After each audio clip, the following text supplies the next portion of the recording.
years in our history. How about 4,245 live events? The first, by the way, little trivia for you next time you're at the bar, Ole Miss, Georgia soccer. That was live event number one. And guess what? We would talk about all of those on SEC Now. You and I have been the host from the jump of this show, 3,378 shows. And yes, that includes today. What a decade it has been here on the SEC Network. 10 years of celebrating champions. First ever title. They are the World Series champions. Legendary coaches. Saban, 7th national championship. Undefeated South Carolina. Iconic players. Heisman Trophy winner is. She really has done so much for our sport. What can this woman not do? Epic games. Aggies win the game of the year. Going home after 17. Unforgettable plays. William on the drive. You can't teach that. Storybook endings. Stetson Bennett, back-to-back championships. Aaliyah Boston was on a mission. Mission complete. And now, a new era begins. But this 10 years has nothing to do with Texas or Oklahoma. Nothing, because it's the last 10. It's incredible. It's been a decade. Chris Doering is here. Paul Feinbaum is here. I keep hearing, Paul, you're the first talent hired by the SEC Network. Nobody interacts with the people as much as you interact with the people. So how do you best describe this last decade from your perspective? Well, it's really been surreal, and it was hard to explain to people what this was all about during the early days because nobody had ever heard of it. I mean, they'd heard of the Big Ten Network, but we are celebrating very the 10 years of SEC Network. This is SEC Now. Welcome, welcome, and welcome. A dedicated of dominance. Now we are at the 10th year anniversary of when SEC. Reluctance, but it changed very quickly, and I think when we had that this is the 10th year anniversary between South Carolina hosting Texas A&M, people realized, wow, that's pretty serious stuff. Look at that, Paul. You've aged even better, right? You and Doris, like the Benjamin Buttons here of the SEC Network. They told me to be casual the first couple weeks. I took it seriously. You didn't even keep Oberman leather jacket and welcome. back in the day? That would have looked good. I mean, that was one of the things, too, because when I got hired... Because now this is the SEC now. Your show every single day. I'm like, I got to get ready for this. And then you sit down that first day and you see Tim Tebow and you see Marcus Spears and you see guys like Chris Doering that come up and you get an opportunity, CD, to work amongst the people you played against and really the people I grew up kind of watching, kind of make the conference what it was. That's the thing I'm most proud of, I think, is having an opportunity to be aligned with the Southeastern Conference. People ask me all the time, do you want to do more ESPN stuff? I love exactly where I am right here. I love being able to cover this conference that I grew up watching as a kid, being able to play in this league, and now coming back to cover all the different names and great moments in this league. But I think the thing that I'm most proud of, and when you get out of playing, you don't have the ability to be in the locker room. You don't have the ability to have the game plan together and the execution. Like, this is the next best thing. Working with you guys, having the live adrenaline rush of being on air, being able to celebrate our successes and stumble through some of the mistakes we make is the next best thing to playing football. What mistakes? Rarely make mistakes. Come on, it's not this network. 10 years, long time. You obviously have covered the sports in this league for a long time. But in the last decade, what has prompted the most engagement, the most reaction from those that you interact with on a daily basis?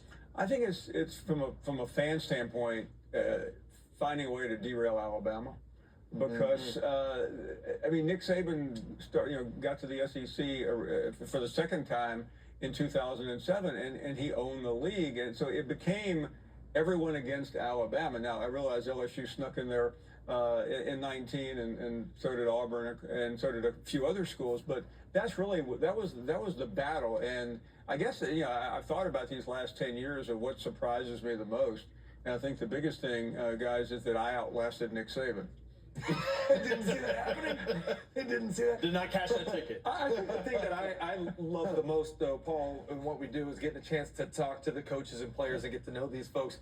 Sometimes you have some contentious moments with the coaches. Other times you have great moments. Like, how have the relationships with the coaches in the last 10 years changed from when you were doing the radio show before? I mean, there have been a couple of coaches in this league who literally called and wanted me fired. So that's I had to overcome that. It took me a long time to realize that that's not good for your longevity. I didn't know if I'd get out of the gate. I did a show on ESPNU before this network even started, and they asked me about a certain player who's now living down the street and was a #1 draft choice, and I made some flippant comment. And it got picked up virally, and the next thing you know, I'm having to explain myself, and I called my wife, and I said, I don't think we ought to sell the house yet. But the thing is, people care, right? I think that's the one thing, whether it be your show or then you see the numbers that we have, and I think even the coaches, they appreciate it. Mm-hmm. When we start talking about how many coaches have come to us going, you're right, I don't know if I trust this thing, should we let these people in? But I think that we've been fair and balanced in that and try to tell stories with not, not acknowledging bad things that happen as well too. Yeah, I want to point out one thing too. The people that watch, like, passionate. It is a group of people who, and I've always said this, and I think this is 100% true. There's a lot of shows and networks people will have on while they're doing something else in a different room in the house, and it's just on. I feel like when our network is on, we have attention of the viewers, like maybe unlike any other network I've ever really seen. That's the passion of this fan base. Yeah, I mean, you go through the SEC, and every single restaurant seems to have it. Every single place, they know exactly what's going on. And the coaches watch on Saturday nights when they get home. And you got a couple of those texts before, both of you guys. And every now and then you walk into a bar with Doring, and he requests that he comes on those places. Never requested that. Never has happened. There's going to be a lot of lies told tonight on this show. Don't believe it, him. Thank you for coming in, man. And congrats to you on everything that you've accomplished, not just in these 10 years, but all the way through. All right. Let's dive into this. We'll kind of get into some of the individual sports and the success, and let's start with women's basketball. 3 schools, South Carolina, LSU, and Mississippi State, have rocked a total of 9 Final Four appearances since the launch in 2014 of this network. LSU won its first women's title in 2023 as Kim Mulkey became the 3rd head coach to win 4 championships. Of course, she had the 3 at Baylor, and South Carolina in 15 made its first Final Four. Wow. It has won 3 national championships since then, and of course their head coach has orchestrated one heck of a program build, and that is Dawn Staley, kind enough to spend and some welcome. time with us. Now let's hear from Dawn Staley. From Paris, you were all over my TV as a spectator there in the Olympic Games. Let's go. When we let's listen into Dawn Staley. You were getting ready for your 7th. You not yet gone to a Final Four at that point, but what do you remember about those early stages of building this program? Let's listen. Professional suicide. What was the toughest part? I mean, the toughest part was getting young people to understand they could get a lot out of basketball, and also young people getting me to understand they can get a lot done outside of basketball. Mm-hmm. So it's kind of a mirror, growing, learning each other, and they were who I needed at that stage in my career, and I'm probably what they needed at that stage of the career. Now, I will say my former players, when I first got to South Carolina, they probably think a lot differently now. Now that they've seen us produce professional athletes, they would probably think a little bit differently about the other stuff that they wanted to accomplish, because they probably want to play basketball a lot longer than they actually did. That's interesting. You talk about they needed you, you needed them. Let's go over this course of this 10 years from year 1, which would have been year 7 at South Carolina, to now. How have you most changed as a person and as a head coach? I mean, South Carolina, just the state, it grows on you. Like the people are just incredible people. They've I grew up in Philly. I came with a closed mind. And yep, she did grow up in my hometown of Philadelphia, Pennsylvania. Like, wow. Bring a national championship to our athletics department, our university, our state, our city, and in return, I've gained a lot of friendships. I've gained a lot of people who genuinely care about me and my family and our program, to doing it together. When I was singularly focused on it, when I wasn't thinking about anybody else besides just trying to get it done. And now to see where we have come, we brought in so many other people with us. So everybody shares in our success, and it feels good to know that we're doing it as a community, as an athletics department, as a city, as a state. 3 titles. What if you had to, you wrote a book and chapter 1 was, this is my best memory ever at South Carolina, what would it be?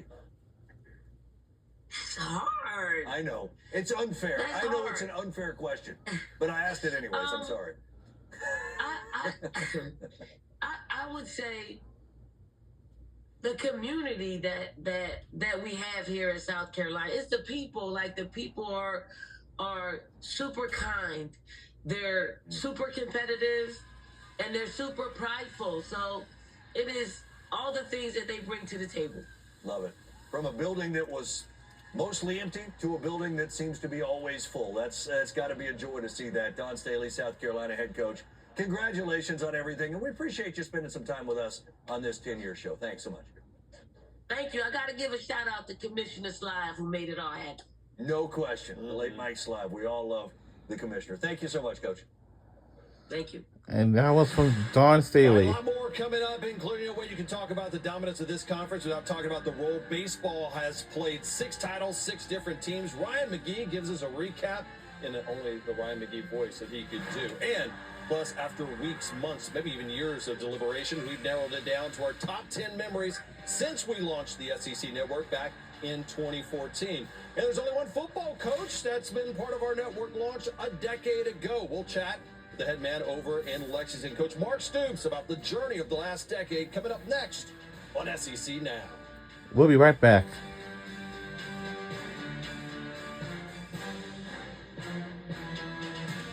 My favorite player during the SEC Network era, Paul Skeens. Paul Skeens won the greatest college baseball game I have ever witnessed in person in Omaha, the semifinal game against Wake Forest. Montana Fouts. Obviously, all the accolades, the numbers, the wins, they speak for themselves. But what she did for the sport of softball, unmatched. Joe Burrow down in Baton Rouge. I remember going down there in 2018 and doing a feature on Joe for College Game Day when he said the famous line, "Football is Joe Burrow." Ashley Natt from LSU Gymnastics. She had so much heart, so much fight in her gymnastics. She was also super talented. Her vault, I will never forget, that double Yurchenko is just gorgeous. We'll be right back.